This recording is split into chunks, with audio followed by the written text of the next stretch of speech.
Pessoas maravilhosas e demais pessoas, tudo bom com vocês? A gente inicia hoje o estudo na modalidade à distância da disciplina de Língua Portuguesa e Literatura Brasileira 2. Para essa primeira semana, eu decidi fazer um apanhado do que nós discutimos acerca das classes gramaticais, a fim de que possamos, depois dessa primeira semana, darmos continuidade ao estudo da morfologia. Na verdade, da morfologia 2. Né? E aí, vocês tiveram acesso a este material, em que eu trato do conceito de morfologia 2 e dos substantivos e também dos adjetivos. Então, vamos ao material. Em linguística, que é a ciência da linguagem, a morfologia é o estudo da estrutura, da formação e da classificação das palavras. Morfologia é o estudo da forma das palavras.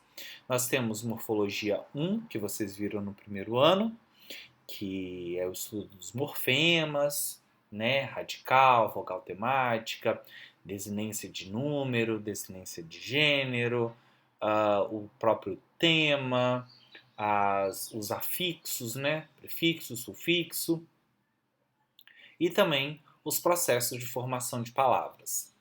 Derivação, composição, a gente tem também neologismo, enfim, essa é a primeira parte da morfologia. A segunda parte da morfologia, que é essa que a gente estuda no segundo ano, nós já temos as palavras formadas, e aí, a partir dessas palavras já formadas, a gente consegue iniciar a classificação dessas palavras em uma das 10 classes gramaticais. Né? A peculiaridade da morfologia é estudar as palavras olhando para elas isoladamente, e não dentro da sua participação na frase ou período. E no estudo morfológico, a gente não analisa o contexto em que a palavra aparece. A gente analisa apenas a palavra. A morfologia está agrupada em 10 classes denominadas classes de palavras ou classes gramaticais.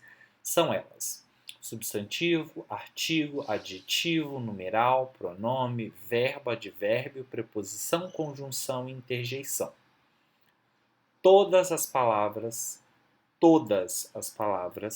podem ser classificadas em uma das 10 classes gramaticais.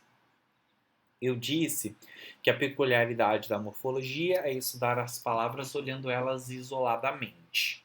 Entretanto, é sempre importante destacar que contexto é tudo.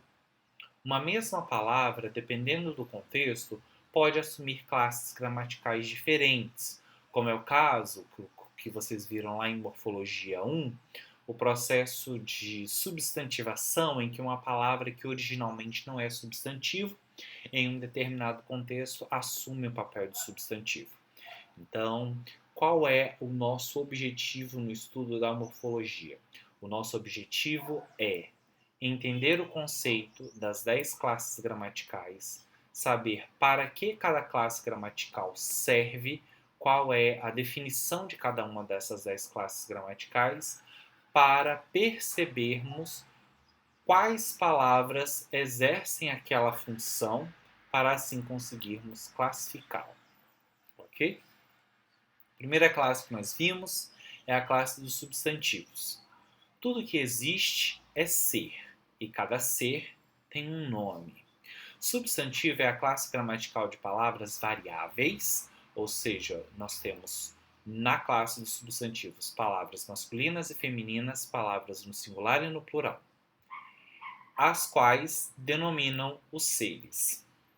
Além de objetos, pessoas e fenômenos, os substantivos também nomeiam lugares, sentimentos, estados, qualidades e ações. E aí nós temos alguns exemplos. Né? Em ações, normalmente os alunos confundem um pouco porque já lembram diretamente dos verbos. isso, né? Porque o verbo é uma ação. Mas o nome da ação é substantivo. Então, por exemplo, correr é verbo. Entretanto, corrida é substantivo. Pescar é verbo. Pescaria é substantivo. Falar é verbo. Fala é substantivo. Fala pode ser verbo também, no caso de ele fala muito. Aí é realmente o verbo falar conjugado.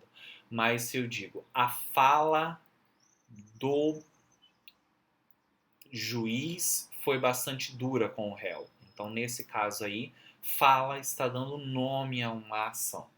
Então, todas as palavras que dão nome aos seres, a gente classifica como substantivos. Então, é uma classe muito, muito grande. E por ser muito grande, nós agrupamos esses substantivos em classificações específicas. Então, a depender da característica da palavra em questão, o substantivo pode ser classificado em comum ou próprio, concreto ou abstrato, simples ou composto, primitivo ou derivado e coletivo. Reparem, nós temos aqui comum próprio, concreto abstrato, simples composto, primitivo derivado, coletivo. 9 possibilidades. Entretanto, essas classificações vêm assim organizadas porque um substantivo pode ser comum ou próprio, nunca pode ser os dois. Esse mesmo substantivo que é comum ou próprio pode ser concreto ou abstrato, nunca os dois. Esse mesmo substantivo pode ser simples ou composto, nunca os dois. Primitivo ou derivado, e coletivo é bem específico, é o único que está sozinho. Então vocês já devem lembrar disso, que essas classificações elas vêm em duplas, né? Então, no primeiro caso, substantivos comuns e substantivos próprios. Um substantivo comum é aquele que designa os seres de uma mesma espécie, de forma genérica. Então, cidade é algo bem genérico. Menino, homem, mulher, país, cachorro. Reparem, são sempre termos genéricos que designam seres de uma mesma espécie. Agora veja esse exemplo. Estamos voando para Barcelona. O substantivo Barcelona designa apenas um ser da espécie cidade. Esse é o substantivo próprio. Portanto, o substantivo próprio é aquele que designa os seres de uma mesma espécie de forma particular.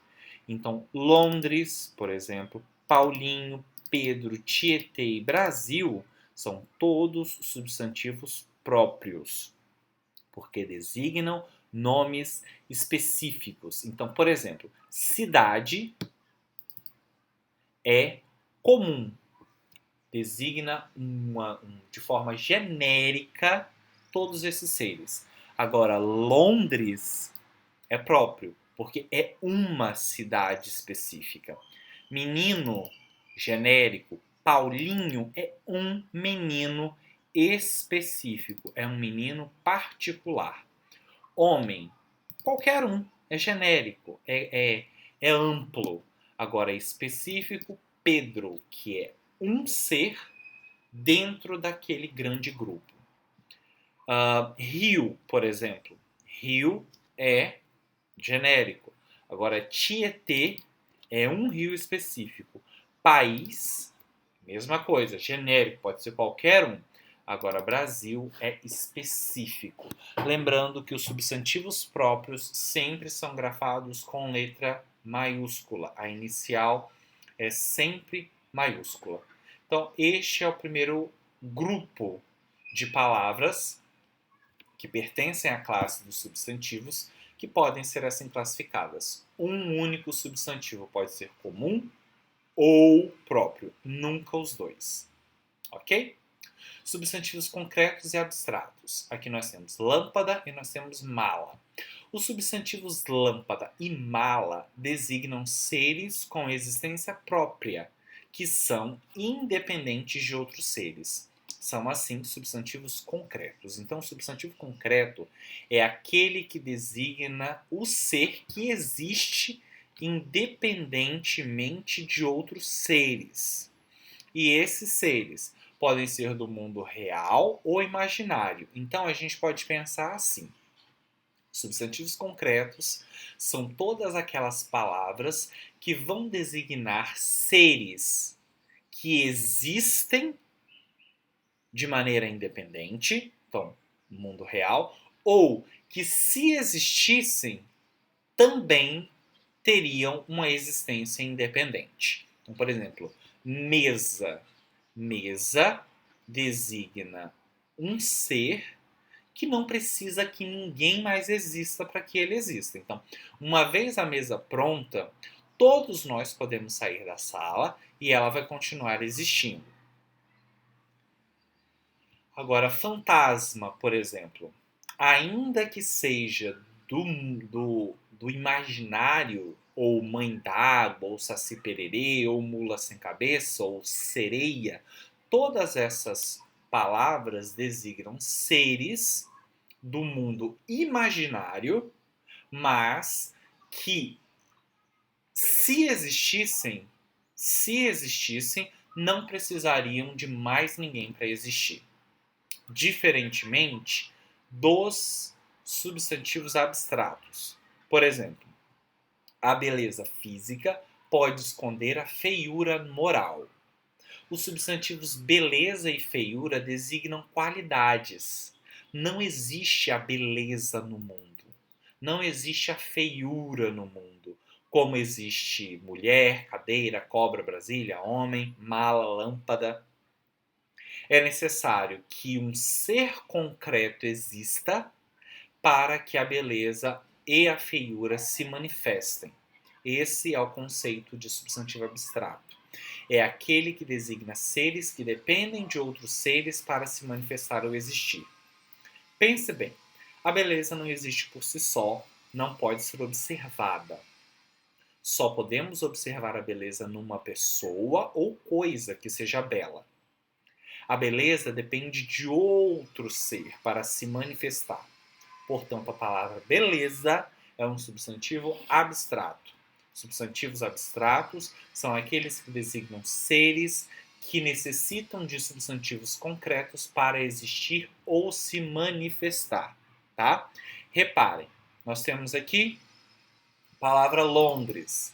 A palavra Londres, então, nesta primeira classificação, é um substantivo próprio e concreto, ok? Então a gente vai pegando uma de cada dupla. Nunca pode ser os dois ao mesmo tempo, da mesma dupla.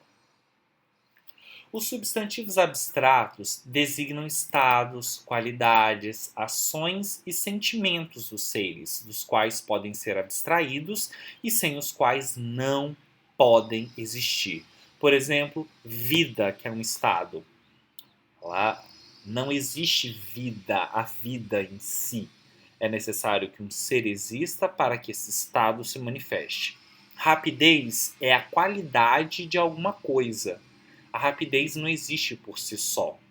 Viagem. A viagem é uma ação, mas ela não existe por si só. É necessário que é o nome de uma ação.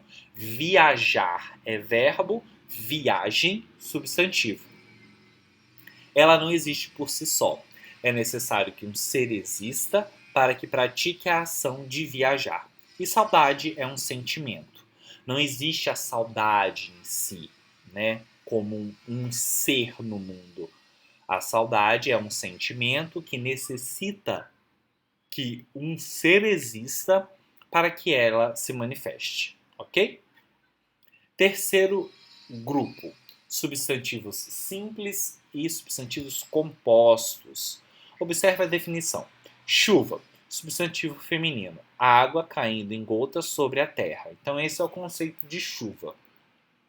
O substantivo chuva é formado por um único elemento, ou radical. Morfologia 1. Radical é aquela parte principal da palavra, aquela que carrega o sentido primeiro da palavra. né? Aqui nós temos apenas um radical, nós temos apenas um elemento. Portanto, trata-se de um substantivo simples. Substantivo simples é aquele formado por um único elemento. Outros tipos de substantivo simples: tempo, sol, sofá. Veja agora, o substantivo guarda-chuva é composto por dois elementos, guarda e chuva. Esse substantivo é composto. Então, o substantivo composto é aquele formado por dois ou mais elementos, como é o caso de beija-flor, passatempo, sofá, cama. Mais alguns exemplos: guarda-chuva, como foi o caso ali, girassol, paraquedas. Todos esses são substantivos compostos. Vamos lá, então. Sofá-cama. Sofá-cama, então, é um substantivo comum, né? Genérico. É um substantivo concreto, porque ele não precisa de nenhum ser para existir. E ele é um substantivo composto, então é comum, concreto, composto, ok? Substantivos primitivos e derivados. A gente tem esta musiquinha, dois versos de uma musiquinha. Meu limão, meu limoeiro, meu pé de jacarandá. Nós temos aqui dois substantivos que foram grifados. O substantivo limão é primitivo, pois não se originou de nenhum outro dentro da língua portuguesa. Então, o substantivo primitivo é aquele que não deriva de nenhuma outra palavra da própria língua portuguesa. Em contrapartida, o substantivo limoeiro é derivado, pois o substantivo limoeiro se originou a partir da palavra limão. Limoeiro é derivado de limão. Então, limão, substantivo primitivo, limoeiro, substantivo derivado. O substantivo derivado é aquele que se origina de outra palavra. Pois bem, esses dois substantivos aqui, essas duas classificações de substantivo aqui, simples e composto, primitivo e derivado, estão intimamente relacionados aos processos de formação de palavras que vocês viram no primeiro ano. Os substantivos compostos, eles são formados pelo processo de composição. E aí vocês viram composição por aglutinação, composição por justaposição, né? E os substantivos primitivos e derivados, nós temos o substantivo... os substantivos derivados podem ser formados por derivação prefixal, derivação sufixal, derivação prefixal e sufixal, derivação parasintética ou derivação regressiva. E vamos tratar dos substantivos coletivos. Observe os exemplos. Ele vinha pela estrada e foi picado por uma abelha. Outra abelha, mais outra abelha. Ele vinha pela estrada e foi picado por várias abelhas. Ele vinha pela estrada e foi picado por um enxame. Note que no primeiro caso, para indicar plural, foi necessário repetir o substantivo. No caso, o substantivo abelha. Uma abelha, outra abelha, mais outra abelha. Todos esses substantivos no singular. Então, várias vezes repetimos o mesmo substantivo para dar uma ideia de plural. No segundo caso, utilizaram-se duas palavras no plural, várias abelhas. No terceiro caso, empregou-se um substantivo no singular, enxame, para designar um conjunto de seres da mesma espécie, abelhas. Vocês lembram em qual momento dessa nossa aula eu falei dos substantivos que designam seres da mesma espécie? Não? Pois eu relembro. Foi quando a gente falou dos substantivos comuns. Os substantivos comuns são aqueles substantivos que são são empregados para designar seres de uma mesma espécie, um conjunto de seres da mesma espécie, os substantivos comuns. Pois bem, O substantivo enxame é um substantivo coletivo. E o substantivo coletivo é um tipo de substantivo comum. Por isso, em algumas gramáticas, vocês porventura podem ver que existem. Aí vai ter lá a classificação. Substantivo comum, próprio, simples, composto, primitivo, derivado e substantivo comum coletivo. Dentro do substantivo comum, ele vai trazer o substantivo coletivo. Porque todo substantivo coletivo é um substantivo comum, ok? Seria o caso de comum coletivo. Mas qual é a especificidade, opa, quase que não sai, do substantivo coletivo? O substantivo coletivo é um substantivo comum que, mesmo estando no singular, designa um conjunto de seres da mesma espécie. Então, enxame, alcateia, bando, quadrilha, reparem, são todos substantivos no singular que designam, que representam o plural, sempre um conjunto de alguma coisa, ok? Pois bem, esses foram os tipos de substantivos, as classificações, e relembrando que nós estamos apenas fazendo uma revisão. Isso já foi trabalhado em sala, nós já fizemos algumas atividades. Caso vocês tenham alguma dúvida, não deixem de perguntar no fórum dessa semana. Bons estudos e a gente se vê no próximo encontro.